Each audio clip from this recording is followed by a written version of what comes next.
you have to admit that it's not quite dialed in the same way. Ladies and gentlemen, these are 7 things I hate about my 2023 Mazda CX-50. The first thing are a few weird interior quirks and issues that I have. So one that's very popular, that actually, if I'm being honest, doesn't bother me as much, but a lot of my passengers comment on this passenger vent right here. It's like this nice, elegant, smooth line, and they have this vent which doesn't quite follow the lines, and you have a little dip here in the leather trim. It kind of stands out when everything else is so buttoned down and so nice. It feels kind of weird. Other things with the interior that I'm not the biggest fan of, the actual grab handles, they're plastic, which I understand this car is trying to be rugged. I mean, look at the exterior styling, look at the plastic cladding. It's definitely, congruent with that, but it also feels a little incongruent in the sense that the car has a premium feeling interior. Everything you touch feels quite nice, and these just don't quite fit in the same way. Some other interior quirks, the stitching on the interior, baseball stitching, I call it horror movie stitching. It's not beautiful and elegant, it's a little bit more like, again, rugged, and they're kind of going for that vibe, but it's a bit of an acquired taste.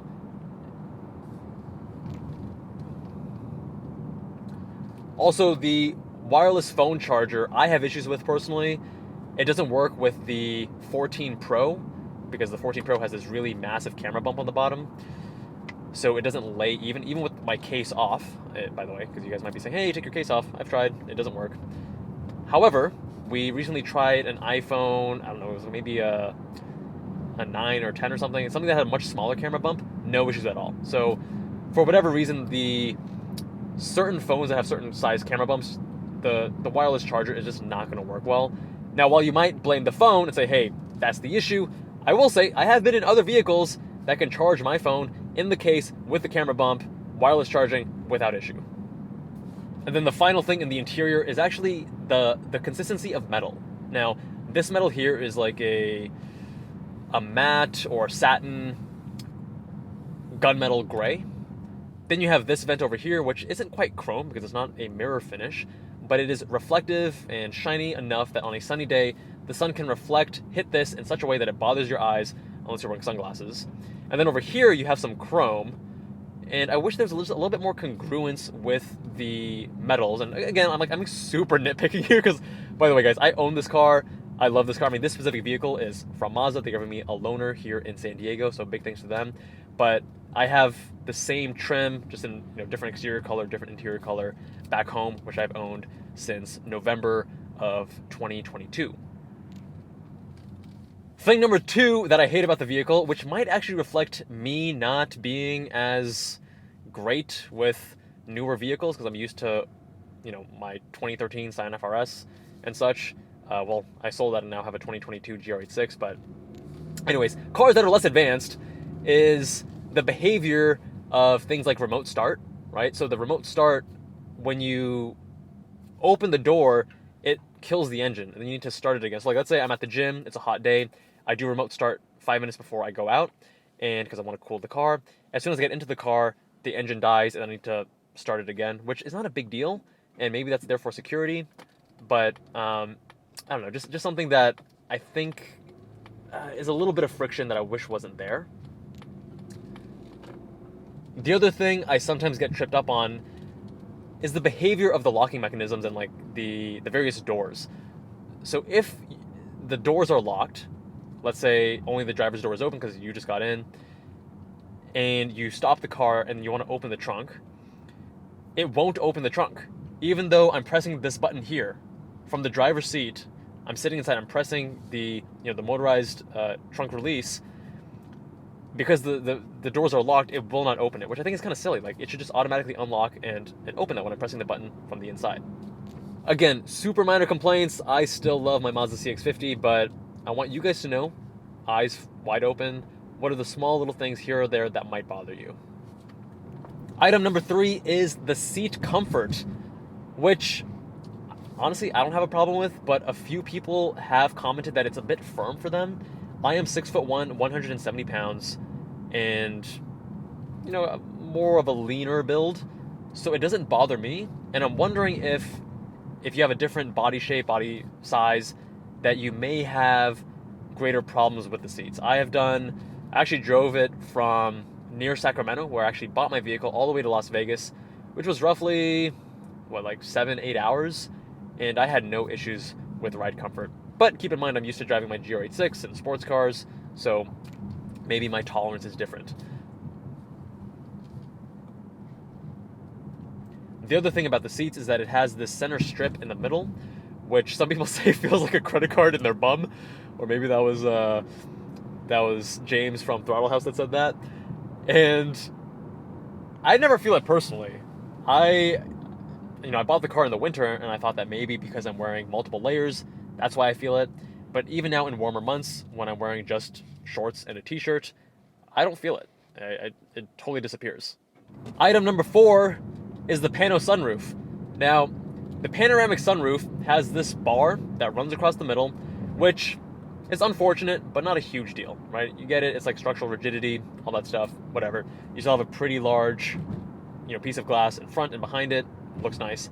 The thing that bothers me is when you go to open it, it opens like 6 inches. It's like, it feels like false advertising because you see it, you're like, oh wow, this is gonna open all the way. I'm gonna have this nice, 1.5 feet kind of expanse, and it literally opens what seems to be around 6 inches, which I think is somewhat comical.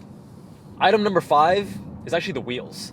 So here's the thing. I think the wheels look fantastic. I'm very much a fan of the styling, and I don't actually hate the wheels. I'm just a bit torn because on one hand, I like the styling, I like the way they look, but on the other hand, I wish that they were just a little bit smaller. They had a bit more sidewall so that if I do want to take this car on some gravel trails or even some mild off-roading, I'm not concerned about damaging my wheels.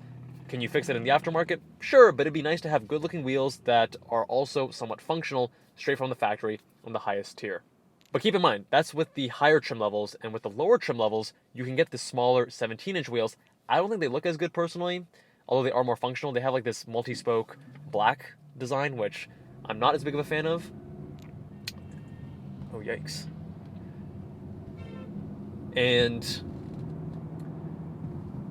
But again, I prefer these ones over the base ones.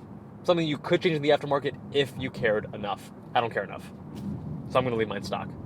Item number 6 that I hate about my Mazda CX-50 is the fuel efficiency. Now, I've tracked every single fuel up in my vehicle, and I'm at 21.6 average MPG. The last was 20, the best was 23.6. I've mixed both using premium and regular gas, and you'll see I'm pretty consistent.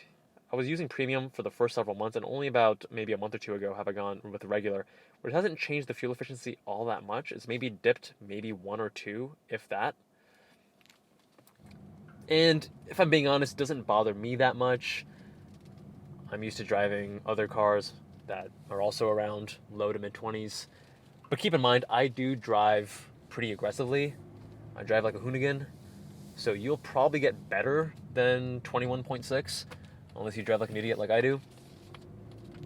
But when you look at the competition and the MPGs that they're getting, 30 plus, that is a significant cost difference that you need to keep in mind. And item number 7 that I hate about the Mazda CX-50 is actually the slight incongruence with inputs. So the way it drives is phenomenal for a CUV. I think they did a really great job, especially the steering. But the steering feels very sporty, it's very heavy, I love it. The incongruence is with regards to the throttle and brake. The brake pedal is a little bit wooden, doesn't have the best feel. Sometimes it requires a bit more effort than you would expect to actually get the car slowing down adequately, which I don't like. The throttle also feels kind of lazy sometimes, where you need to give it a little bit more throttle than you would expect for it to go. Because you want congruence with the various inputs, with the transmission, the shifting logic, with the steering, with the brake, with the throttle. And when things like the steering are very sporty, but the throttle and brake are a little bit more lazy and relaxed, it's a slight incongruence that when you first get into the car, you'll notice more. Again, when you start driving it and you own it, I don't notice it anymore. I'm so used to it. But again, if I'm looking at it through the lens of a driving review, and at Jubbal on Cars, we focus on the driving dynamics more so than other parts of the vehicle, then you have to admit that it's not quite dialed in the same way. I've raised this point before in previous videos, and people say, hey, Kevin, just switch it to sport mode. Here's the issue. When you go to sport mode, is the throttle more responsive? Yes. Is the brake pedal more responsive? No. But with the more responsive throttle pedal, you're also changing the shift logic, and now it's going to hold a gear to a higher RPM. I don't want to be on the highway doing 3,000 RPM, or at every single speed. I don't want to be at a slightly higher RPM just to have better throttle input and throttle response, because now my fuel efficiency is going to take even more of a hit. Again, very small thing that you're going to adjust to. It's not going to bother you, but I'm trying to be consistent here. I'm trying to be as critical with this vehicle as I would with any other vehicle that I review on this channel. One other quick thing I'm going to say is, if you do decide to get a Mazda CX-50, I think that the terracotta interior is totally worth it. It makes the interior feel so special, and it has this warm, brown, reddish colored leather. It's really nice, and it makes the whole interior space feel a little bit more special and unique. Nothing wrong with black. It's just a little bit more muted and doesn't feel as cool. And those are the 7 things I hate about my Mazda CX-50. Again, very small things. I don't really hate them, if I'm being honest. They're just minor little quibbles I have here and there. Overall, I'm very happy with my purchase. I've owned mine since November of 2022. I've put on around 4,000 miles, and I'm a very happy owner. Big thanks to Mazda for loaning me this vehicle, and you can actually check out my playlist on my long-term ownership series, where you can see my polymetal gray Turbo Premium Plus with the terracotta interior in this playlist up here. Much love, my friends, and I'll see you guys in the next one.